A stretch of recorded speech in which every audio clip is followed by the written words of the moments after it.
एक बहुत ही अमीर आदमी था और वो समुद्र के किनारे गया। वहाँ पर उसका दिल किया कि एक नाव बनवाकर और समुद्र के भीतर अंदर जाकर सैर की जाए। उसने नाव बनाने वाले को कहा, जब नाव बन गई तो उसके ऊपर बैठकर समुद्र के बीच सैर करने गया। और जैसे ही वो बीच में पहुंचा, एक तूफान आया और नाव तहस नहस हो गई। लाइफ जैकेट पहनी हुई थी, उससे वो समुद्र में कूद गया और ऐसे ही वो तैरता तैरता हुआ एक आइलैंड में पहुंच गया। आइलैंड में पहुंचकर परमात्मा का शुक्र किया कि वो बच गया। उसने वहाँ पर जो पेड़ वेड़ थे उसके कुछ फ्रूट वगैरह खाकर कुछ दिन बसर किए।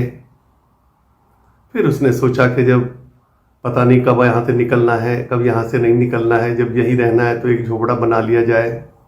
और इस तरह उसने वहाँ पर पूरी मेहनत लगाकर और सारी चीज़ें जमा करके, घास फूस जमा करके एक झोपड़ा बनाया।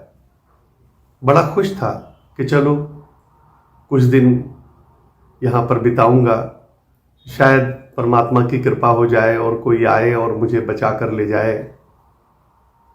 लेकिन परमात्मा को कुछ और ही मंजूर था। बिजली कड़की और बिजली उस झोपड़े पर गिरी और झोपड़े में आग लग गई। बहुत नाराज हुआ परमात्मा पर कि ये आपने क्या किया। पहले मेरी नाव टूट गई, फिर मेरे को यहाँ आना पड़ा, यहाँ भी बमुश्किल गुजारा हो रहा था, बमुश्किल झोपड़ी बनाई और उसमें भी आग लग गई। ये आप क्या कर रहे हो। और कुछ घंटे ही बीते थे कि एक नाव किनारे लगी। उसमें से 2 नाविक उतरे और उन्होंने नीचे उतरकर जब थोड़ा देखा तो वो उसको जिंदा पाया और कहा कि तुम यहाँ क्या कर रहे हो। तो उसने बताया कि मैं कुछ दिन पहले ही ऐसे ऐसे मेरी नाव टूट गई थी और इस तरह मैं यहाँ पर आ गया हूँ।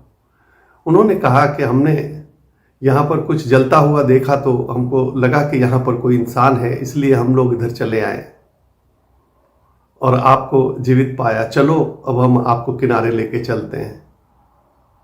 परमात्मा का इतना धन्यवाद किया उसने कहा, प्रभु मैं नहीं जानता था कि आपकी कृपा कैसे बरसेगी। अगर झोपड़े में आग ना लगती तो पता ही नहीं लगता इनको कि मैं यहाँ पर हूँ और ना ये आते।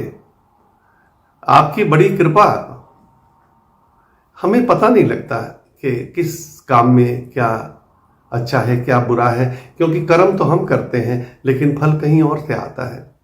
फल हमारे किए सब कुछ वैसा ही होगा जैसा हम सोचते हैं, वैसा नहीं होता है। फल कहीं और से आता है। हाँ, कर्म हम करते हैं ये ठीक, लेकिन फल कहीं और से आता है। इसलिए बहुत उसने धन्यवाद दिया परमात्मा को कि परमात्मा तेरी बड़ी कृपा, और तेरी कृपा से ही ये सब पता लगा और मैं जा सकता हूँ। और थोड़ी देर पहले ही जो मैंने गलत शब्द कहे, गलत सोचा कि मेरी कोई ख्याल ही नहीं कर रहा है, वो मैं आपसे माफ़ी मांगता हूँ परमात्मा। कभी भी देखना, अगर कोई विपरीत होता है तो किसी अच्छे के लिए होता है। कुछ दिन बाद आप देखोगे कि वही विपरीतता आपको लगेगा कि नहीं, मेरे लिए ज़रूरी थी। अच्छाई तो ज़रूरी थी ही, जीत तो ज़रूरी थी ही, लेकिन हार भी मेरे आगे बढ़ने के लिए ज़रूरी थी। तो परमात्मा का हर समय धन्यवाद करना है, अहोभाव करना है, यही जीवन है। धन्यवाद।